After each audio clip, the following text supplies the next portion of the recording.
Welcome to yet another episode of Shortcast over Coffee.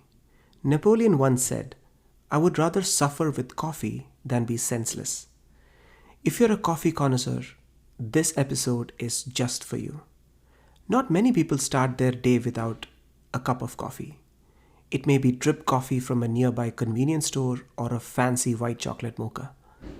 I sit down with social anthropologist and author of the book Making Better Coffee, Dr. Edward Fischer, to discuss the history, evolution, and waves of coffee culture. This is part one of a two-part episode. In this part, we focus on the history and evolution of coffee culture. Dr. Fischer is a professor of anthropology at Vanderbilt University in Nashville, and his research focuses on political economy, well-being, and social economy.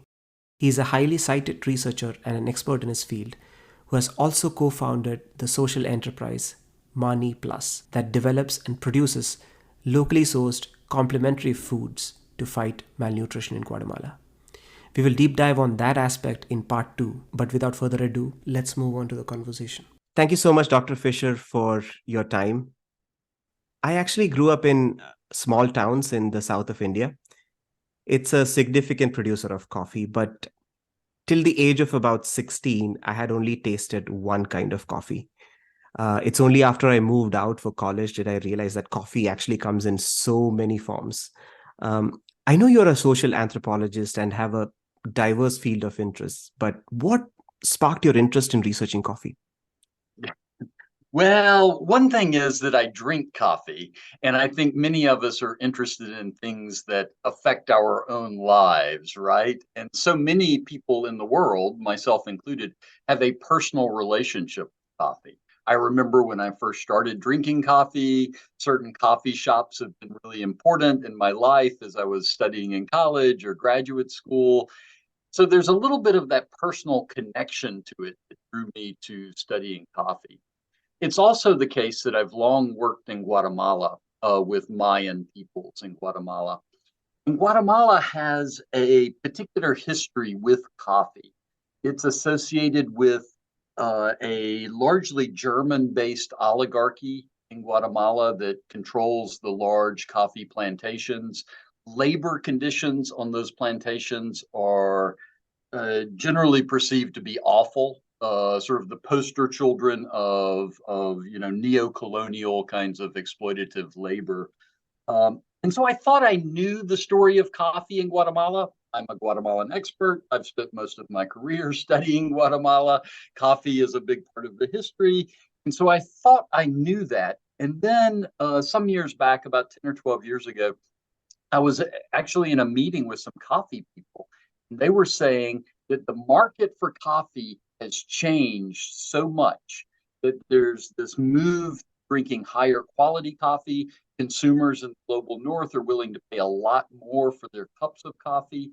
And as part of that, and we can go into this later if we want to, as part of that, production moved uphill into the really high elevation areas. It turns out that those are the areas to which the Maya were relegated during the colonial period. Spaniards and the Germans didn't want to occupy those steep slopes. It's like, okay, we'll keep these lower level grounds and create our big plantations there. So there was this poetic justice of the coffee market coming around in a way that started benefiting Mayan communities rather than just being based on their exploitation. So as a cultural anthropologist who works with Mayan farmers, that was such a surprising story to me that I thought, oh wow, I need to delve into that further. And just one other thing, and this is something we will pick up on later, I'm sure, is that coffee, I love teaching about coffee and I like writing about coffee. And I guess speaking about coffee as well, right? Partly because it can you can tell so many different stories through the coffee bean. You can tell stories of neurochemistry and the way in which caffeine affects us. You can tell stories of the age of colonization and how coffee spread around the world and sort of colonial exploitation. You can tell stories about the current global economy, the role of coffee in cultures, in Arabic cultures and Western cultures, in India. So there's it's really the world in a being that way. And sure, we could probably say that about lots of things, many things. But I think coffee is especially rich that way in combining the biology and the agriculture and the history and the economics. Yeah. Yeah, interesting you mentioned about coffee and how the trail can be traced to, so many different things, colonial exploitation and oppression and all of that. It's actually funny how even banana has that story. The Cavendish banana has, there were so many wars fought. I think it's also related to the Panama Canal history. Where one really smart and ambitious engineer wanted to export bananas, and that's part of history now. Right. And also sort of that colonial enlightenment mindset of through science, we can make everything better, right? We can design a banana that really works well on large plantations.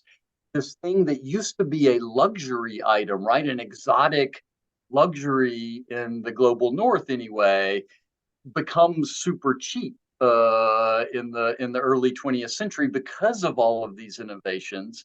And so on the one hand, it's really cool. On the other hand, I think we're starting to realize that that kind of, blind commitment to efficiency erases lots of things. All the really tasty bananas, of which we have remnants, if you travel, you can have interesting bananas. But if you just go to a grocery store in the United States, it's going to be the same bland thing. Yeah, and it's actually fascinating how, you know, the banana that we get in grocery stores tastes nothing like how it used to in probably the late 1800s. And I come from India, like I said, and we get so many types of bananas. And one of the things that struck me when I moved to the US was that there's only one type of banana. I mean, obviously you can get plantain and other things at different grocery stores, but it's usually Cavendish banana that we all eat. No, that's right. Although these days it's sort of changing with the luxury food market moving in that direction. At Whole Foods and your nicer grocery stores, you can find some little mini varieties and things like that. But you're right. The norm. We could also reference India, talk about mangoes and sort of the variety that we get in the States. Kind of mediocre grocery store mangoes, which are still taste good to my taste buds, right? But I really want to take a mango tour to India sometimes and taste the full range. Yeah, yeah. I mean, we have so many different kinds. It's crazy. Yeah, so coming back to coffee, uh, how did coffee become so popular around the world? Where did it start? Like, what is the earliest signs of discovery? I know it might be very difficult to trace back, but It is difficult to trace back to an exact time. And in the early days of the global coffee trade, most of the coffee was coming from present day Yemen, from the port of Mocha. And that's actually what led Linnaeus, when he was doing his binomial taxonomy things, named it Coffea arabica for the Arabian Peninsula, because it was thought that it was native to that area. But so we know now that it actually comes from Ethiopia, sort of the highland areas of Ethiopia, which, if we think of our map, is not very far from Yemen. I mean, it could be a perilous water journey, but people were going back and forth, right? It wasn't thousands of miles or anything like that. We that's know true. You cross the Red Sea and you are in Ethiopia. That's right. exactly. And so we know from genetic diversity now that it emerged first in Ethiopia, maybe around Harar. We're not really sure exactly where, but there's the greatest diversity. And then it started getting exported to Yemen in like early on, fourth, fifth century AD, and then the Yemenis started cultivating it. And there is, in that part of the Arabian Peninsula, there's some highland areas. Coffee is really particular in that it likes high elevation, tropical areas. So you need that combination of sort of in the tropics, but also a high elevation. And then the Arab merchants from Mocha just sort of declared a monopoly on the coffee trade, and and started cultivating it. They were first importing it from Ethiopia, then they started cultivating it, then they started selling it to the Dutch and others.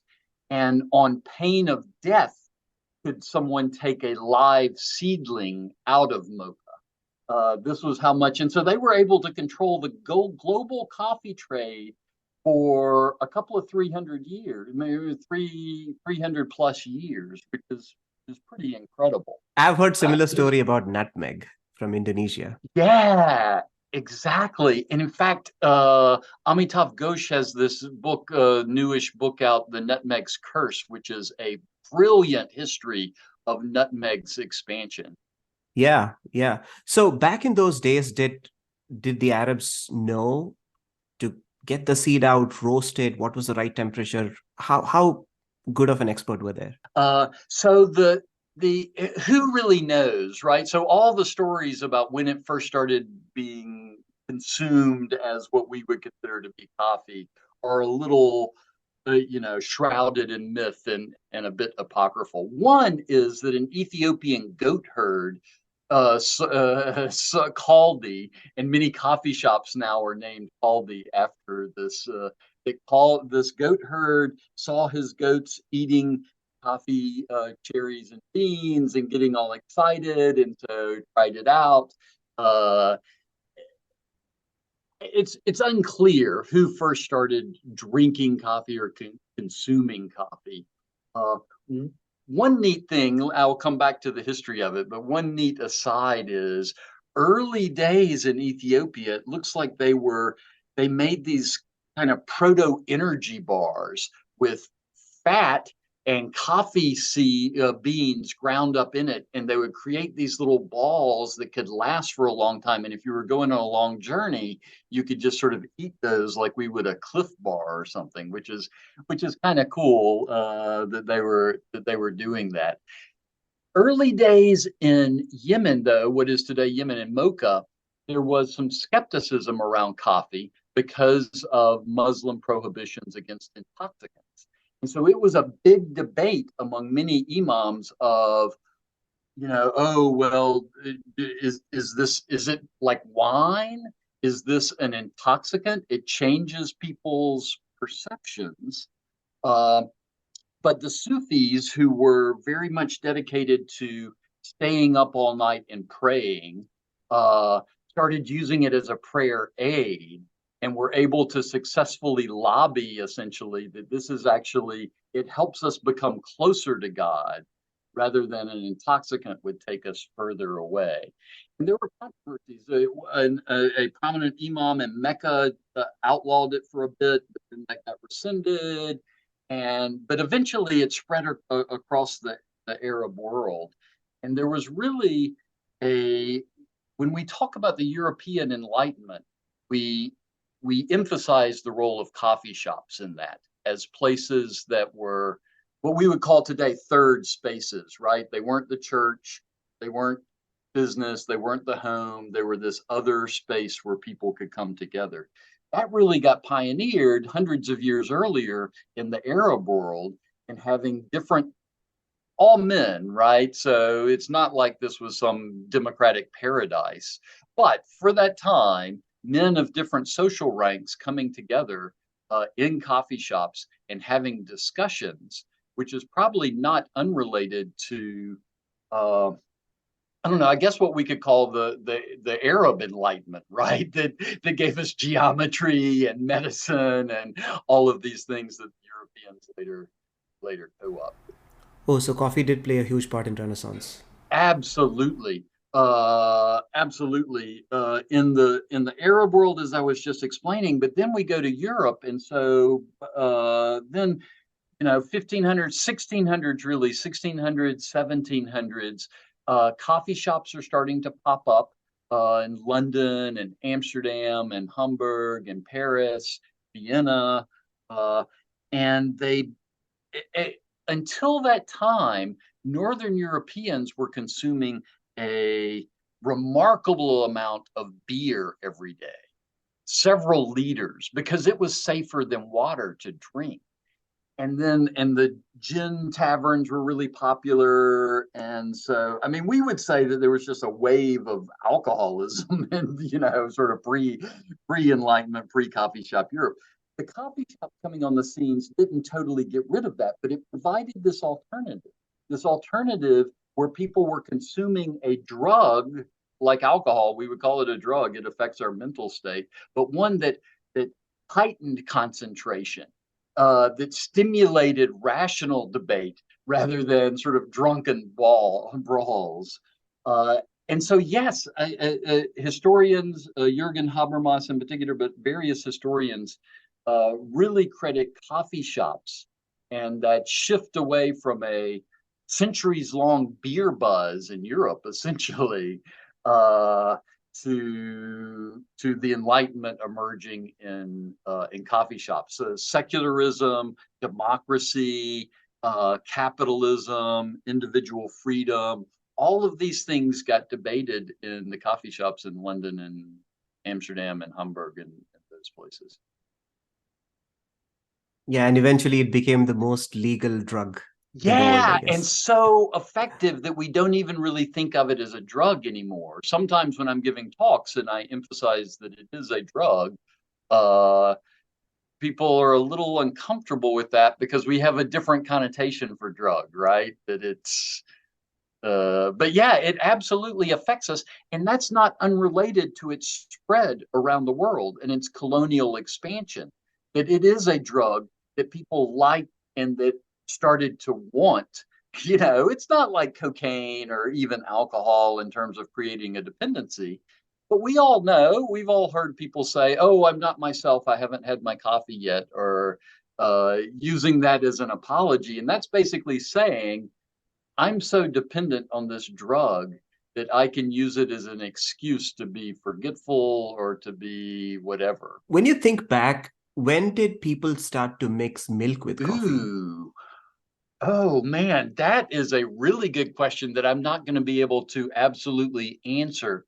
I will say Vienna is where we think about it in the Western tradition as really coming together in cappuccinos and all of the sort of terminology that emerged based on, and all of those were based on the color and the ratio of coffee to milk and cappuccino, like the Capuchin monks' robes.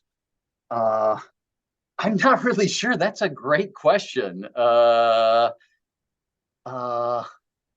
yeah. Yeah, that'll probably need another session sometime And later. we often think of coffee and chocolate together, again, tropical products that have been used. Both combine really well with milk. That's interesting. So maybe there is some similarity over there. Now, coming to modern day coffee, I know we are in 2023. Third wave coffee is pretty big. It's become a really popular term these days, but let's go back to first wave and the second wave. What is the significance of these three waves in coffee? So we do in coffee studies, and not everybody is wild about this terminology, but I find it very useful. We talk about first wave, second wave, and third wave coffee. The first wave coffee is really the first commercial standardized product coffee that came about in the early 20th century, maybe the late 19th century, but really the early 20th century. And in the US, a lot of the brand names that are still around emerged at that time. Folgers, Maxwell House. I'm speaking to you actually from Nashville, Tennessee, where I teach.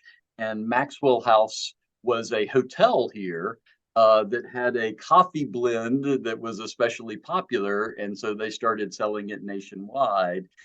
And similar to that. And so before that time, coffee had been drunk, absolutely. Normally you go to a general store or a grocery store and it would be in a barrel, beans in a barrel that the proprietor of the store would portion out into bags. That was rife. It's not a great way to keep coffee exposed like that, but whatever. It's also, though, rife for being able to adulterate the coffee, to put a little bit of chicory in there, or put a little bit of some kind of grain in there and increase the weight. And if it's not too much, it won't affect the taste too much. So, in reaction to that, and this wasn't only in coffee, but in other foods, packaged foods begin to emerge with a brand name in a sealed package. And this was saying to the consumer, you know what you're getting. This is 100% coffee beans. We're backing it up with our name, Folgers, Maxwell House, chock full of nuts, Sanborns, whatever they were. And you can trust this. And so that was kind of the industrialization of coffee, produced on these large plantations in Guatemala and Brazil and Indonesia and the Caribbean islands. Awful labor conditions, but producing cheap coffee. And big companies in the US were roasting this and packaging it and selling it nationwide. And that really lasted through the 60s. And price, they were really competing on price rather than quality on the grocery store shelf. And so as a result, quality kind of decreased because they were using more fillers. Most quality coffee is Arabica, Coffea Arabica. Robusta is the other main species, which is more bitter. So, and they were putting more Robusta into their mixes. It's interesting that you talk about chicory, because remember the first sentence that I said, till the age of 16, I had only drank one kind of coffee. South of India actually drinks coffee mixed with chicory in like an 80 to 20% ratio. And what happens is the coffee becomes thicker. I don't know what a change in taste happens. But fun fact, I moved to the US, and in Louisiana, they mix coffee with chicory. And it's fascinating. So chicory was primarily an adulterant to increase the weight of coffee so that, you don't have to sell and as then good people quality got coffee. a taste for it, because it is this nice sort of extra taste. And so you're right, there are these places, New Orleans, southern India, where it's become the norm. Wow. So the first wave of coffee was these industrial giants bringing in coffee to the US and selling it for cheap, branded labels. And then eventually what happened was the quality of coffee started to dip because of this adulteration, and then probably exactly right. led to the second wave, I guess. I would also mention that it's not a coincidence that it was also in the 60s where soft drink consumption in the US surpassed coffee consumption. And so there was this declining quality. People were moving to soft drinks. Coffee was in this kind of funky space in the 60s. And so you then had a few people, and most notably Peet's Coffee in the Bay Area in California, starting to say, "Hey, we've forgotten what coffee can be like. Let's try roasting some quality coffee beans and roasting them in a really, artistic way to bring out the flavors and see if people will go for that." And so very, very slowly, but yeah, Peet's start emerging. Starbucks took off from Peet's that way with the same sort of thought of bringing quality coffee.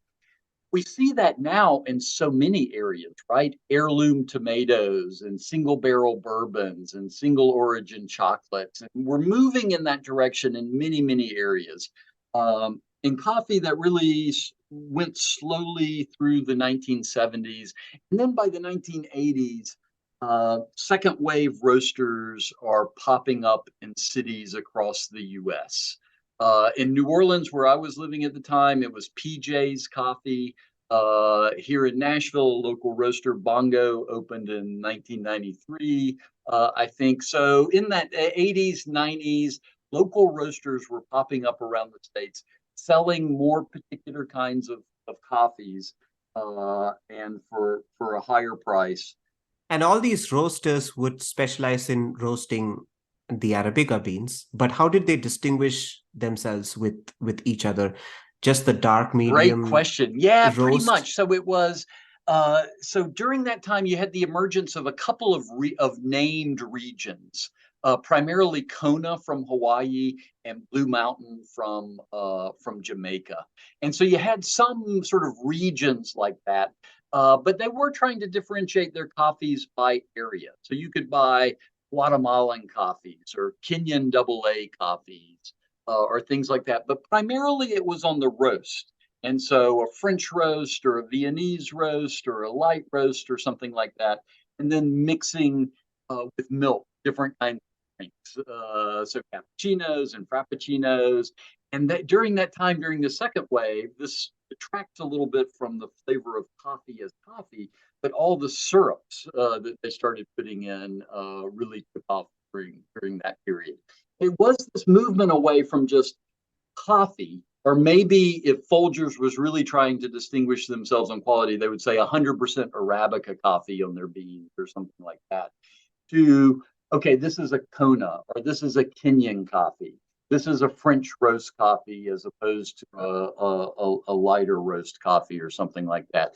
So if we see this as an evolution of taste, that was an important next step of getting people to pay a little bit more for a little bit higher quality and distinguishing, oh, coffees don't all just taste like coffee, right? They're actually different flavor profiles within that. I know in Italy, they had a pre-electric coffee maker era where they used to use something like a mocha pot to brew espresso. But coming to the US, did US have a Ooh, pre-electric that's a coffee good machine question. era?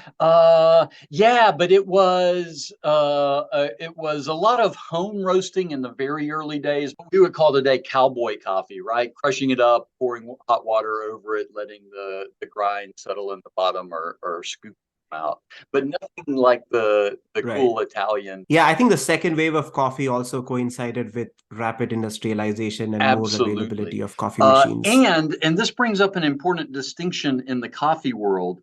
We distinguish between the Italian tradition, espresso-based drinks, including cappuccinos and lattes and everything that comes about that, and filter coffees.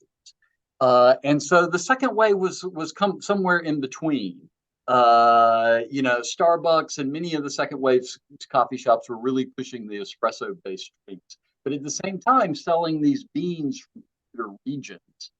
And then when the third wave emerges in the 90s and 2000s, they're moving away from the espresso based drinks, the Italian drinks, and really focusing on the taste of particular beans. And so essentially, they're taking a lot of the trends of the second wave and just accelerating. So rather than just buying a Guatemalan coffee, buy a Guatemalan coffee from this particular farm that is located in this particular region, which has certain terroir characteristics to which you can taste in the cup. So sort of really bringing it more into the wine level world of distinction that way.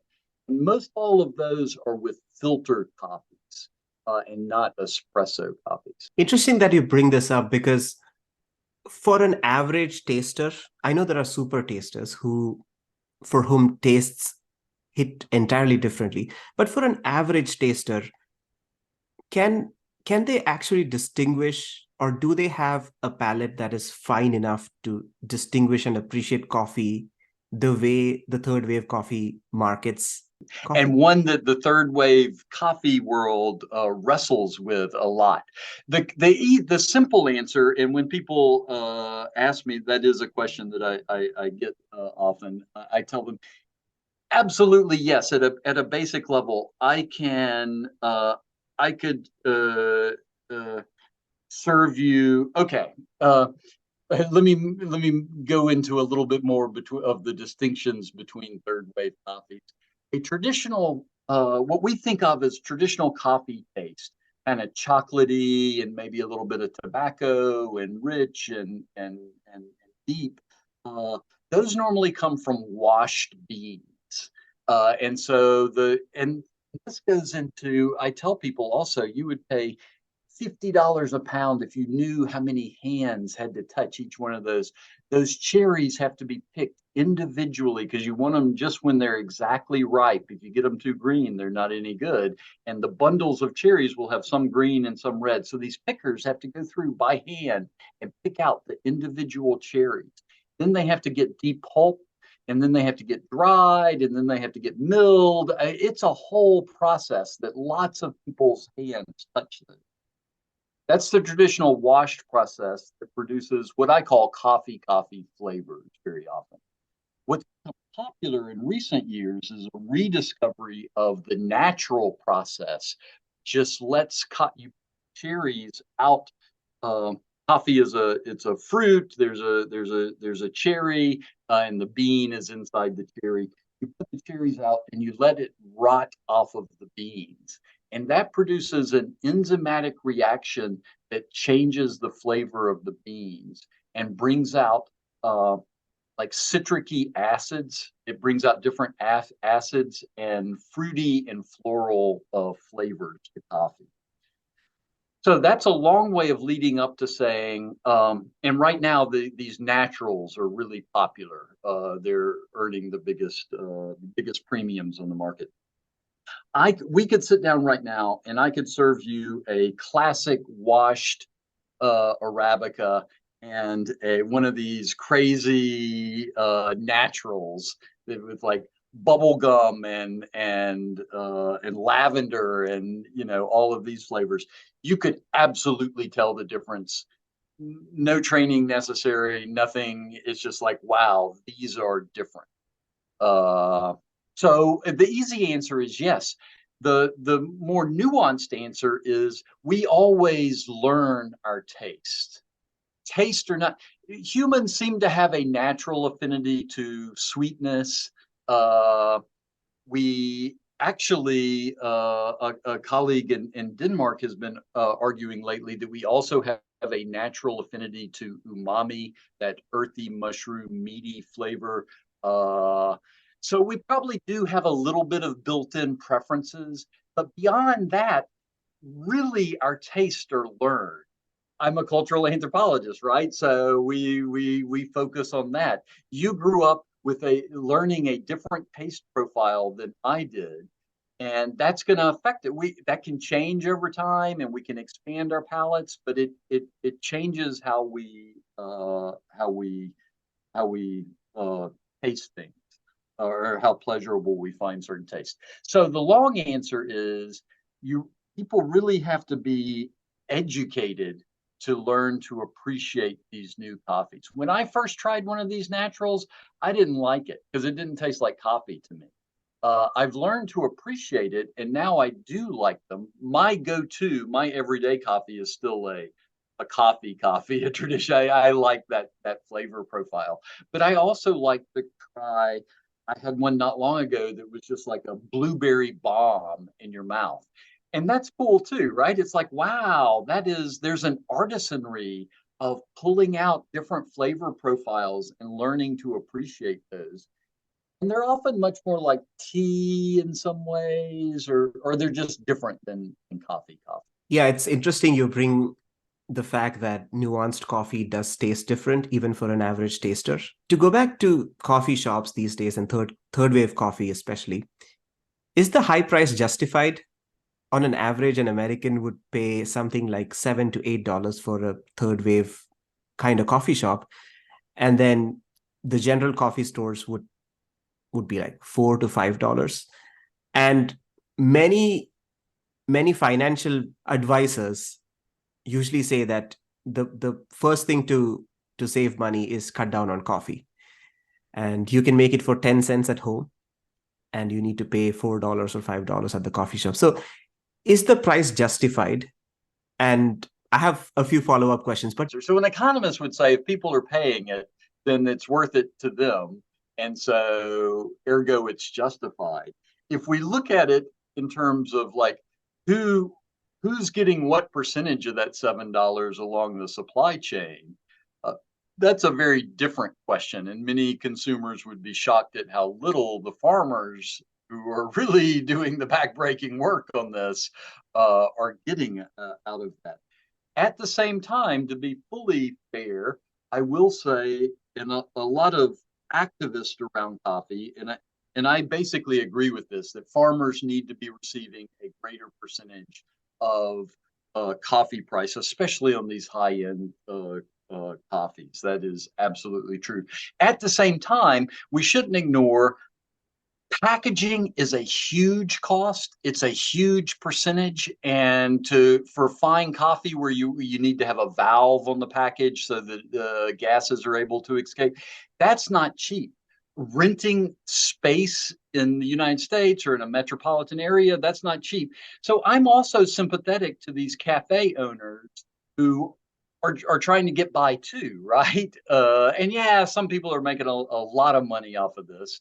But a lot of people, this is a passion project that they want to make a living and they want to make a good living, but it's not like, they're not getting wealthy off of this. So is it justified? On the one hand, yeah, we should all be paying $50 a pound for coffee and $7 a cup because of all the labor that goes into it. On the other hand, that's not always distributed in the way in which we think. With this, we come to the end of part 1 of my conversation with Dr. Fischer. In the second part of this conversation, we will really deep dive into coffee production, mainly in Guatemala and the lives of workers. Stay tuned for part 2. Till then, peace.